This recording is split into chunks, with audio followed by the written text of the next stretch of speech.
Lalu bagaimana hukumnya jika kita tidak melaksanakan tawaf wada atau meninggalkan tawaf wada?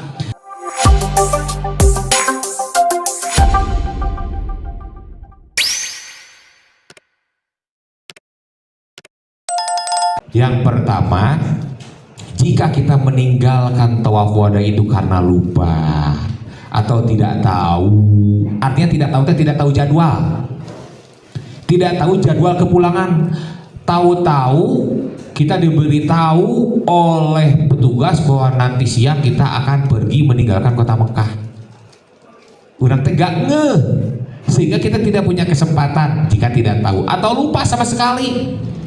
Lupa bahwa wajib haji belum kita laksanakan, nomor terakhir, nomor ke-6 itu, atau wajib umroh yang kedua itu. Nah, bagi yang lupa atau tidak tahu, maka ada dua gambaran lagi. Yang pertama, jika lupa atau tidak tahunya itu kita meninggalkan kota Makkah dan belum terlanjur meninggalkannya itu melewati jarak 80 km, maka dia wajib kembali lagi ke kota Mekah dan melaksanakan tawaf wada. Jika bagaimana? Jika belum jauh lokasinya, batasan maksimalnya apa? 80 km. Masih dekat, wayahna pulang lagi gitu. Batasannya 80 km. Maka orang tersebut tentu pertama tidak dosa. Yang kedua tidak wajib dam. Karena apa? Karena dia cepat-cepat lagi kembali. Jika sudah terlanjur nih, keadaan yang kedua, jika sudah terlanjur kita meninggalkan kota Makkah melebihi 80 km, maka dia tidak wajib kembali lagi. Artinya lanjutkan saja perjalanan, daripada semua rombongan harus balik lagi ke tanah haram, balik lagi ke Masjidil Haram gara-gara dari satu kloter itu ada satu orang jamaah yang lupa atau tidak tahu dan meninggalkan tawaf wada. Namun bagi orang yang sudah terlanjur itu, walaupun dia tidak usah kembali lagi, ada konsekuensi. Pertama, dia tidak dosa. Yang namanya lupa dan tidak tahu, ya tidak dosa. Allah itu maha mengampuni. Akan tetapi ada konsekuensi lain. Apa konsekuensinya? Yakni dia wajib membayar dam karena meninggalkan wajib haji. Selanjutnya, bagaimana kalau meninggalkan tawaf wadanya itu karena sengaja? Nah, sengaja pun tentu saja ada dua keadaan. Pertama, sengajanya itu jika ada udzur syar'i. Apa udzur syar'i? Contoh yang paling sering itu wanita haid. Kan haid itu salah satu rutinitas wanita yang tidak bisa kita tolak. Terkadang walaupun kita sudah disuntik supaya perek selama haji teh untuk PMS, kadang-kadang anger we kadang-kadang. Kan seperti KB, udah KB suntik, KB non apa teh hamil deui kan gitu.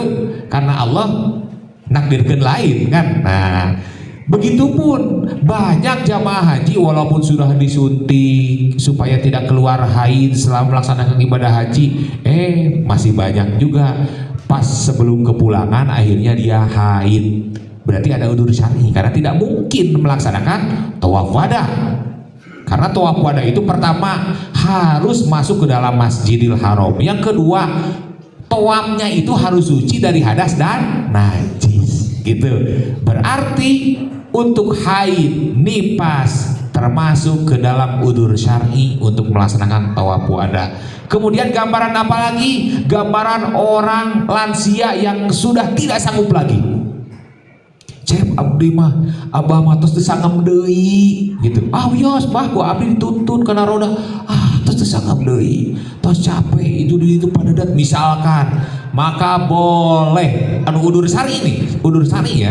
Jadi kembali karena episode atau materi minggu kemarin, udzur syar'i itu ialah keadaan yang sangat mendesak.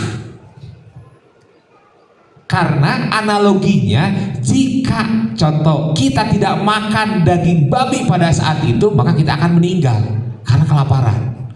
Jika kita tidak minum arak pada saat itu, maka kita akan kehausan, akan mati karena kehausan. Itu udur, itu darurat. Nah, dalam haji pun sama. Artinya jika capek sedikit, jika macet sedikit, jika padat sedikit, jangan dijadikan alasan. Jika hanya sakit sakit kepala, apalagi kecapean, masuk angin, jangan dijadikan alasan. Itu bukan udzur syar'i. Khusus penyakit kronis yang mana orang sudah tidak sanggup lagi ke sana, baru itu udzur syar'i. Malahan Bapak Ibu sekalian, seperti hanya sewaktu kita melaksanakan wukuf, di safari wukuf kan orang yang sakit itu, banyak orang sakit juga didatangkan ke Masjidil Haram untuk melakukan pengganti dari tawaf wada. Apa itu? Cukup melihat dari kejauhan atau dari pintu masjid, melihat Ka'bah, melihat dengan artinya melihat dengan apanya? Ya perpisahan, karena kita tidak bisa, karena kita terhalang untuk masuk disebabkan ada udzur syar'i, maka cukup kita menatap Ka'bah dari kejauhan, dari pintu Masjidil Haram jika memungkinkan. Jika tidak memungkinkan, cukup dari kejauhan, yang penting melihat masjidnya. Nah, banyak para perawat, para petugas haji yang membawa para lansia anu tos repot, diantar sampai pintu, yang penting dia melihat, terus melihat istilah Bismillah Allahu Akbar, abdi pamitan heula, kemudian pergi. Sampai seperti itu. Orang sakit pun, saking penting-pentingnya tawaf wada. Nah, jadi kalau ada udzur syar'i bisa diganti dengan apa? Dengan melihat Ka'bah dari kejauhan atau dari pintu Masjidil Haram. Nah, kalau begini bagaimana? Yang pertama, dia tidak dosa. Yang kedua, dia tidak wajib dam. Tidak wajib dam. Walaupun dia tidak melaksanakan wajib haji, tapi karena ada udzur syara, maka dia tidak wajib dam. Gambaran yang kedua dari meninggalkan tawaf wada disengaja itu ialah tanpa udzur syar'i. Jadi tidak ada alasan yang bisa diterima oleh agama, tapi dia meninggalkan tawaf wada. Maka bagaimana caranya? Caranya kembali seperti gambaran orang yang tidak tahu atau lupa. Berarti kumaha gambarana? Jika belum melewati 80 kilo wajib kembali lagi dan melakukan tawaf wada. Jika sudah melewati 80 kilo ya wayahna bayar dam. Dan tentu itu mah karena disengaja dan tanpa udzur syar'i jadi dosa. Ya dosa, ya wajib dam. Gitu. Nah, ini untuk tawaf wada.